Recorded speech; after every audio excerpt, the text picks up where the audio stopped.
अस्सलाम वालेकुम दोस्तों, मैं हूँ आपका अपना दोस्त अब्दुल गफ्फार। जैसा कि आज हमारा टॉपिक ये है कि सिंध गवर्नमेंट बिल्डिंग अथॉरिटी के तहत हम किसी भी एरिया की डेवलपमेंट कैसे कर सकते हैं। Government Sindh government building authority के लॉज, रूल्स, रेगुलेशंस क्या है। किसी भी एरिया में कोई भी बिल्डिंग, अपार्टमेंट या रेजिडेंशियल या कमर्शियल अपार्टमेंट बनवाते हैं। सबसे पहले ये है कि जब कोई भी ओनर अपनी एरिया डेवलपमेंट में लाना चाहता है, तो सबसे पहले उसको उसकी जो एरिया है, वो एरिया उसको अपने नाम पर करवाना पड़ता है। जिसके बाद एक उस एरिया की डिटेल्ड प्लान बनवाना पड़ता है, जो कि कोई भी town planner, architect, designer, structural engineer या सिविल इंजीनियर बना के देता है। उसके बाद उसके अपने ओनर की अपनी सिग्नेचर, उसके साथ वो जो रिलेवेंट प्रोफेशनल था जिसने वो प्लान बनाया है, उसकी सिग्नेचर भी लगेगी उस पर, और स्टैम्प भी लगेगा। उसके बाद वो प्लान और तमाम डॉक्यूमेंट्स जो कि प्लाट के कंसर्न हैं, वो सारे उस ओनर को, कंसर्न अथॉरिटी को सबमिट करने पड़ते हैं। जिसके बाद वो अथॉरिटी उन तमाम कागजात को MPECD, master planning and environmental control development, उनको फॉरवर्ड कर देती है।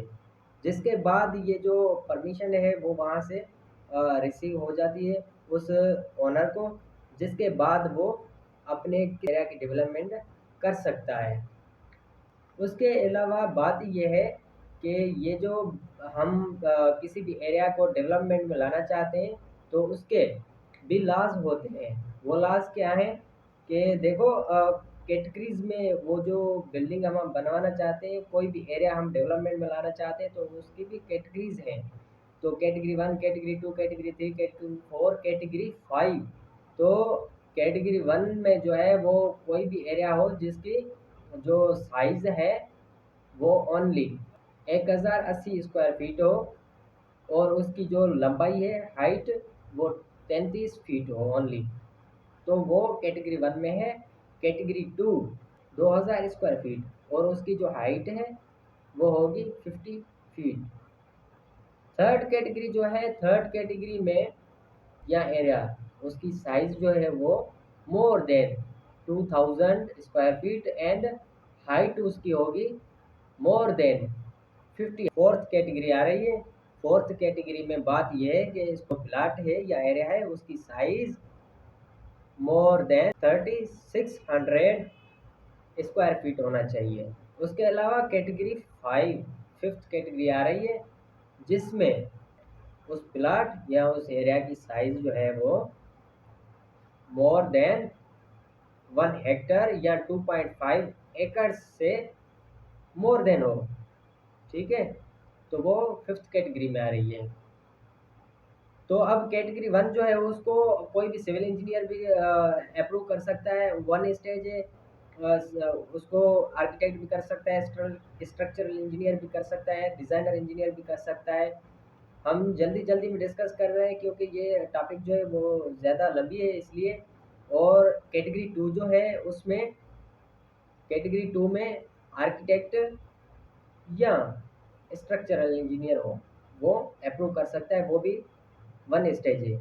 अब थर्ड और फोर्थ कैटेगरी जो है वो दोनों टू स्टेज हैं। ठीक है, दो स्टेज हैं, तो initial stage and final stage. Third और फोर्थ को भी यही है, आर्किटेक्चरल इंजीनियर भी अप्रूव कर सकता है और स्ट्रक्चरल इंजीनियर भी कर सकता है। लेकिन फोर्थ कैटेगरी में बात यह है कि उसमें प्लम्बिंग, इलेक्ट्रिशियन की काम भी होती है, तो वो उसके लिए भी इंजीनियर होना ज़रूरी है। फिफ्थ कैटेगरी कोई भी टाउन प्लानर अप्रूव कर सकता है। बात अब ये हो रही है कि कोई भी बिल्डिंग वर्क हो, किसी भी बिल्डिंग का काम स्टार्ट करने से पहले उसके टू सेट्स, प्लाट के डॉक्यूमेंट्स के, कंसर्न अथॉरिटी की एक परमिशन लेटर, ठीक है, ओनर के सिग्नेचर के साथ, और रिलेवेंट जो प्रोफेशनल है, सिविल इंजीनियर हो, स्ट्रक्चरल इंजीनियर हो, डिज़ाइनर हो, टाउन प्लानर हो, कोई भी हो, जिसने वो प्लान बनाया था उसकी स्टैम्प भी उसमें लगेगी और सिग्नेचर के साथ वो सारे तमाम डॉक्यूमेंट्स जो है वो लाजमी सबमिट करनी पड़ती हैं कंसर्न अथॉरिटी को। अब बात ये आ रही है कि कैटेगरी 3 और 4 जो टू स्टेज हैं, टू स्टेज अप्रूवल हैं, तो उनके जो तमाम परमिट्स एंड प्रोसीड्यूर हैं वो कौन सी हैं। तो जनाब अब थर्ड एंड फोर्थ कैटेगरी की बात आ रही है, तो वहाँ पे हमें इनिशियली 3 सेट्स प्लाट के डॉक्यूमेंट्स और कंसर्न अथॉरिटी की लेटर और ओनर की सिग्नेचर और रिलेवेंट जो प्रोफेशनल है उसकी सिग्नेचर एंड डोली स्टैम्प के साथ वो डॉक्यूमेंट्स कंसर्न अथॉरिटी को सबमिट होंगे। और 6 सेट्स जब वो कंप्लीट वो जब वो बिल्डिंग वर्क कंप्लीट हो जाती है तो उसके बाद 6 सेट्स दोबारा से सारे तमाम डॉक्यूमेंट्स के कंसर्न अथॉरिटी को सबमिट करनी पड़ती है, एक initial and final two stage approve, क्योंकि वो हाई राइज बिल्डिंग होती है। अब बात यहाँ पे ये भी बन रही है कि जब आप हाई राइज बिल्डिंग बनाते हैं तो हाई राइज बिल्डिंग के लॉज रूल्स रेगुलेशंस क्या है according to the Sindh government building authority के। तो यहाँ पे बात यह है कि जब हाई राइज बिल्डिंग बनती है तो वहाँ पे ईच डिफरेंट फ्लोर के लिए मतलब कि एक फ्लोर बन गई है उसके बाद दूसरी बनवानी है तीसरी बनवानी है, तो वहाँ पे हर एक फ्लोर के लिए हमें अलग सी अप्रूवल लेनी पड़ती है कंसर्न अथॉरिटी से। अब एक और भी बात है कि अगर हम किसी भी बिल्डिंग को डेमोलिश करना चाहते हैं तो उसके लिए क्या बायलाज हैं।